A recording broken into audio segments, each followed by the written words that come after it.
Hello friends, इस video के अंदर हमारी डिस्कशन रहेगी कि जब हम सेल करते हैं गुड्स और सेल बिल इशू करते हैं और एक बार हमने सेल बिल ओरिजिनल इशू कर दिया, अगर हमने उस बिल के अंदर कुछ मिस्टेक की हैं, जैसे हमने किसी क्वांटिटी को नहीं डाला है उस सेल बिल के अंदर, या रेट गलत डाल दिया है, या क्वांटिटी हमने कम या ज्यादा डाल दी है, या फिर हमने अमाउंट में कोई मिस्टेक की है कि हमने सेल की थी एक्चुअल में 20,000 की, लेकिन सेल बिल इशू कर दिया है 18,000 का, यानी कि 2,000 की अमाउंट कम डाली है। या सेल बिल के अंदर अमाउंट थी 25,000, लेकिन अमाउंट एक्चुअल अमाउंट 25,000 थी, लेकिन हमने डाल दी है 30,000 की। तो उस केस के अंदर हम कैसे सेल बिल के अंदर एडजस्टमेंट्स करते हैं, तो उसकी डिस्कशन हम इस टॉपिक के अंदर करेंगे। तो सेल बिल के अंदर जो सेल बिल ओरिजिनल इशू हो चुका है उसमें हम कोई चेंजेस नहीं कर सकते, लेकिन हम क्रेडिट नोट डेबिट नोट के जरिए सेल बिल की अमाउंट को एडजस्ट कर सकते हैं। कैसे, ध्यान दीजिएगा। तो सबसे पहले हमें ये सेल बिल की एडजस्टमेंट करने के लिए हमने F11 प्रेस करना है और अकाउंटिंग फीचर्स के अंदर जाना है। अकाउंटिंग फीचर के अंदर यहाँ पे ऑप्शन होती है use debit note credit note.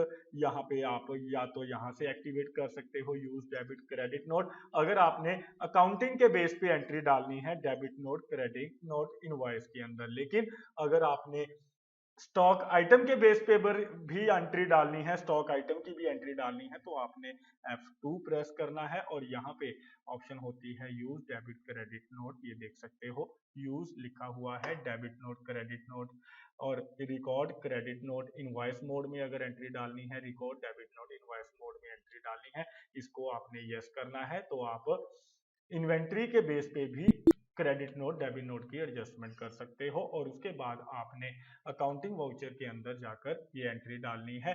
ये देख सकते हो दोनों ऑप्शन एक्टिवेट हो जाएंगी, दोनों वाउचर्स क्रेडिट नोट वाउचर। आप कंट्रोल F8 प्रेस करके इसको स्क्रीन पे ला सकते हो, या फिर आप डेबिट नोट वाउचर यानी कि आप कंट्रोल F9 प्रेस करके डेबिट नोट वाउचर को एक्टिवेट कर सकते हो। तो मेरे ख्याल से आपको कॉन्सेप्ट समझ में आया कि कैसे हमने ये credit note debit note vouchers को यूज करना है और एक्टिवेट, यानी कि एक्टिवेट तो करना आ गया, यूज करना अब मैं आपको सिखाने वाला हूं, ध्यान दीजिएगा।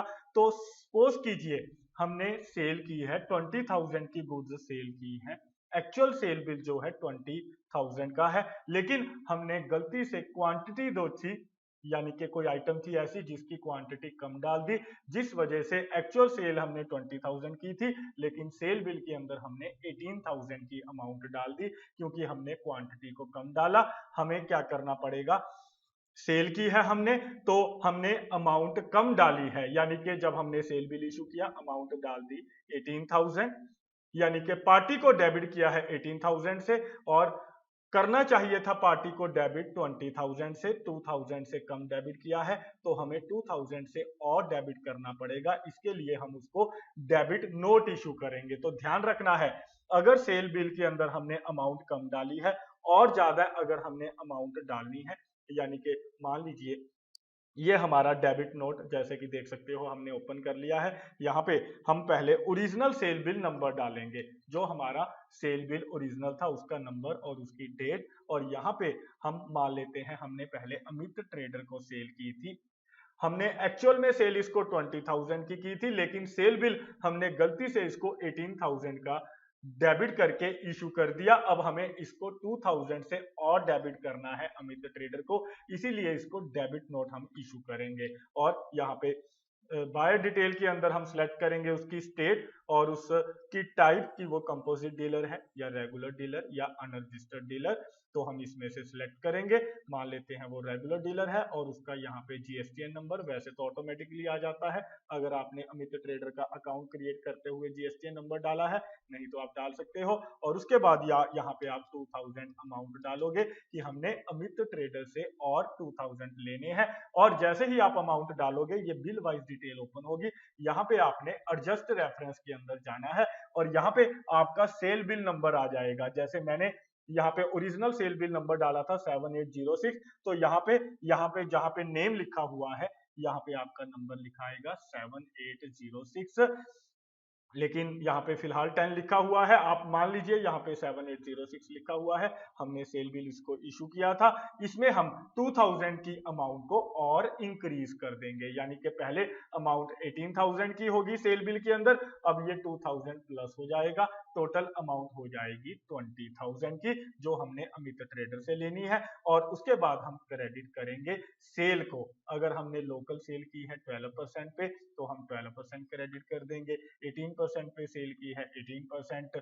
लोकल सेल एग्जम्प्टेड, यानी कि जो भी हमने सेल की है वो आपने सेल अकाउंट को सिलेक्ट कर लेना है और सेल को हम क्रेडिट करेंगे। मान लेते हैं लोकल सेल की है 12% के ऊपर, और जैसे ही आप ये लोकल सेल सिलेक्ट करोगे, आपकी स्क्रीन के ऊपर ये इन्वेंट्री का विंडो ओपन हो जाएगा। यहाँ पे हम, अगर आपने कोई क्वांटिटी में गड़बड़ की है तो आपने उस आइटम को सिलेक्ट कर लेना है। जैसे मान लीजिए हमने ये अपनी आइटम को सिलेक्ट कर लिया कि हमने ये आइटम की क्वांटिटी गलत डाली है, और लोकेशन सिलेक्ट, यहाँ पे हम यहाँ पे ट्रैक नंबर पूछ रहा है, इसको नोट एप्लीकेबल देंगे, ऑर्डर को नोट एप्लीकेबल, लोकेशन सिलेक्ट करेंगे यहाँ पे। और अगर हमने क्वांटिटी कम डाली थी, यहाँ पे क्वांटिटी दोबारा और डाल देंगे, यहाँ पे रेट।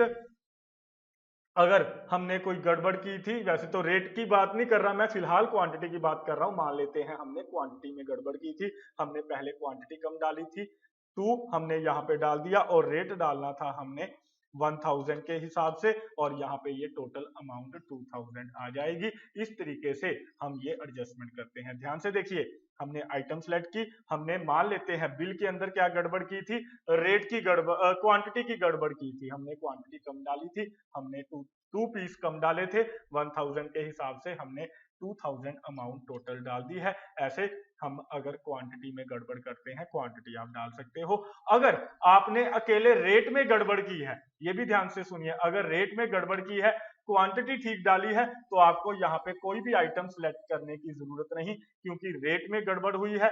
रेट में गड़बड़ होने की वजह से सिर्फ अमाउंट पे फर्क पड़ेगा, तो हम यहाँ पे अमाउंट 2000, यानी कि मान लेते हैं हमने रेट कोई गलत डाल दिया था, जिस वजह से अमाउंट हमारी कम हो गई 2000 से, तो हमने अमाउंट डाल दी है, तो हमें क्वांटिटी सिलेक्ट करने की जरूरत नहीं है। हम आइटम भी नहीं सिलेक्ट करेंगे, और कोई हमें रेट और क्वांटिटी यानी कि कुछ भी सिलेक्ट करने की जरूरत नहीं, सिर्फ अमाउंट डालेंगे। और जब ये विंडो ओपन होगी हमारे पास, जो अभी विंडो ओपन हुई थी येलो, वहां पे हम एंड ऑफ लिस्ट दे देंगे। तो इस तरीके से हम ये डेबिट नोट के अंदर एंट्री डालते हैं। अगर क्वांटिटी में गड़बड़ है तो आप यहाँ पे आइटम में क्वांटिटी सिलेक्ट कर सकते हो लिस्ट ऑफ आइटम में से, और अगर अमाउंट की गड़बड़ है तो आपने एंड ऑफ लिस्ट कर देना है क्वांटिटी में। और यहाँ पे ये देखिए अमित डेबिट कर दिया 2000 से, और local cell at the rate of 12% GST हमने क्रेडिट कर दिया है।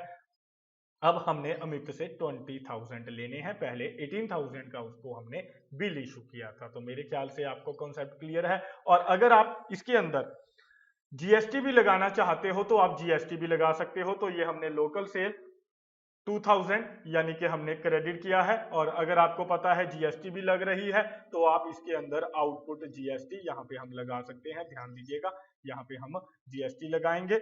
अमाउंट हम यहाँ पे ऊपर इंक्रीज कर देते हैं, 12% के हिसाब से हमने परचेज की है, तो मान लेते हैं 2000 के ऊपर 12% ये अमाउंट बनेगी 240। तो यहाँ पे 2240 हम टोटल अमाउंट डालेंगे कि हमने उस अमित ट्रेडर से लेने हैं, क्योंकि हमने उससे जीएसटी भी लेनी है। और ये बिल के अंदर हम 2240 एडजस्ट करेंगे, और यहाँ पे लोकल सेल सिलेक्ट करेंगे। अगर आपने यहाँ पे कोई आइटम सिलेक्ट करनी है, अगर हमने क्वांटिटी कम डाली है तो आप यहाँ पे डाल सकते हो 2 या 3, जितनी भी क्वांटिटी डालनी है अपनी आइटम सिलेक्ट करके, नहीं तो एंड ऑफ लिस्ट कर दीजिए। और यहाँ पे लोकल सेल डालेंगे 2000, और उसके बाद यहाँ पे सिलेक्ट करेंगे इन, ये सेल का केस है तो यहाँ पे आउटपुट सीजीएसटी, क्योंकि ये लोकल सेल मान रहे हैं हम, आउटपुट सीजीएसटी 6%, क्योंकि लोकल सेल 12% है, तो यहाँ पे 120 अमाउंट आएगी, और आउटपुट सीजीएसटी 6%, और यहाँ पे 120 अमाउंट आएगी। अगर आपने ऐसे सीजीएसटी एसजीएसटी भी चार्ज करनी है तो आप चार्ज कर सकते हो। तो मेरे ख्याल से आपको ये कॉन्सेप्ट क्लियर है कि अगर हम अमाउंट कम डाल देते हैं, यानी कि सेल बिल हमने कम इशू किया है, इशू करना था 20,000 का, एक्चुअल में इशू कर दिया 18,000 का, तो 2,000 से हमने अमित ट्रेडर को और डेबिट करना है और प्लस 240 से जीएसटी को डेबिट करना है। तो वो हमने इस तरीके से एंट्री डाल के ट्रीटमेंट करना है। तो मेरे ख्याल से आपको क्लियर है। ऐसे ही अगर आपको क्रेडिट नोट इशू करना है, यानी कि आपने सेल ज्यादा डाल दी है, आपने क्वांटिटी, या तो कह सकते हो आपने क्वांटिटी ज्यादा डाल दी है, या आपने अमाउंट या रेट में कोई गड़बड़ की है जिस वजह से अमाउंट में गड़बड़ हो गई है, तो आपने अमाउंट को कम करना है। यानी कि आपने सेल बिल इशू कर दिया 30,000 का, इशू करना था 25,000 का, तो 5,000 से क्या होगा, आपने सेल बिल ज्यादा इशू कर दिया, यानी कि कस्टमर को, अमित ट्रेडर को ज्यादा डेबिट कर दिया। अब हमने उसको क्रेडिट करना है, यानी कि 5,000 से, इसीलिए हम उसको क्रेडिट नोट इशू करेंगे। यहाँ पे बिल नंबर डालेंगे, ओरिजिनल इनवॉइस नंबर, यहाँ पे डेट डालेंगे, जो ओरिजिनल बिल की डेट होगी, और यहाँ पे हम पार्टी को क्रेडिट करेंगे, यानी कि अमित क्रेडिटर को, क्योंकि हमने इसको गलती से जब ओरिजिनल सेल बिल इशू किया था ज्यादा डेबिट कर दिया। यहाँ पे सिलेक्ट करेंगे डीलर टाइप, ये कंपोजिट डीलर है या रेगुलर डीलर है या अनरजिस्टर्ड डीलर है। तो मान लेते हैं ये रेगुलर डीलर है, इसका जीएसटीएन नंबर, और यहाँ पे अमाउंट डाल देंगे 5,000 और एडजस्ट करेंगे बिल में से, यानी कि यहाँ पे हमारा बिल नंबर आ जाएगा 7890, उसमें से हम ये 5,000 यहाँ पे क्या करेंगे, यहाँ पे डीआर की जगह आपने सीआर करना है कि हमने उसको क्रेडिट करना है। और जो आपकी सेल की थी आपने, अगर इंटरेस्टेड सेल की थी 12% पे या 18% पे या इंटरेस्टेड सेल नील रेट पे, तो वो आपने इसमें से सिलेक्ट कर लेना है। ये आपने देखना है कि आपने उसको सेल कैसे की थी, उस बेस पे आपने उस अकाउंट को सिलेक्ट कर लेना है। हम मान लेते हैं हमने इसको लोकल सेल की थी 12% पे, तो हम यहाँ पे लोकल सेल 12% जीएसटी सिलेक्ट कर लेते हैं। इसके बाद जैसे ही आप ये सेल अकाउंट सिलेक्ट करोगे, यहाँ पे आपको पूछेगा आइटम, अगर आपने क्वांटिटी ज्यादा डाल दी थी, ऐसे हो सकता है आपने क्वांटिटी ज्यादा डाल दी थी, यहाँ पे आप सिलेक्ट करोगे अपनी आइटम, जो भी आपकी आइटम होगी, और उसके बाद आपने यहाँ पे जितनी क्वांटिटी ज्यादा डाल दी थी उतनी यहाँ पे डाल देनी है।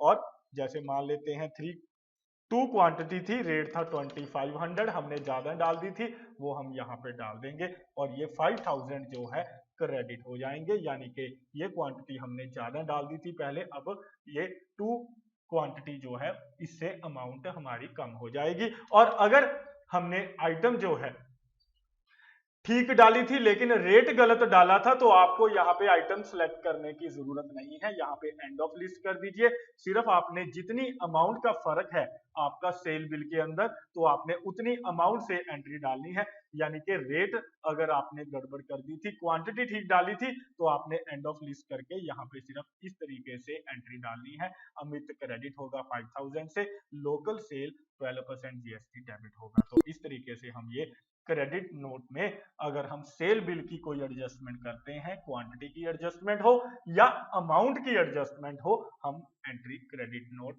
वाउचर में अगर अमाउंट हमने ज्यादा डाल दी है सेल बिल के अंदर और डालनी चाहिए थी कम, क्रेडिट नोट में डालेंगे, पार्टी को क्रेडिट करेंगे। तो मेरे ख्याल से आपको कॉन्सेप्ट क्लियर है। और अगर आप सेम केस परचेज बिल के बारे में जानना चाहते हो, अगर हमने परचेज बिल में कोई गड़बड़ की है एडजस्टमेंट में, तो उसकी आप हमारी ये अलग से वीडियो देख सकते हो, जिसमें मैं आपको परचेज बिल की कैसे हम एडजस्टमेंट करते हैं क्रेडिट नोट डेबिट नोट के जरिए, वो उसके अंदर आपको बताऊं।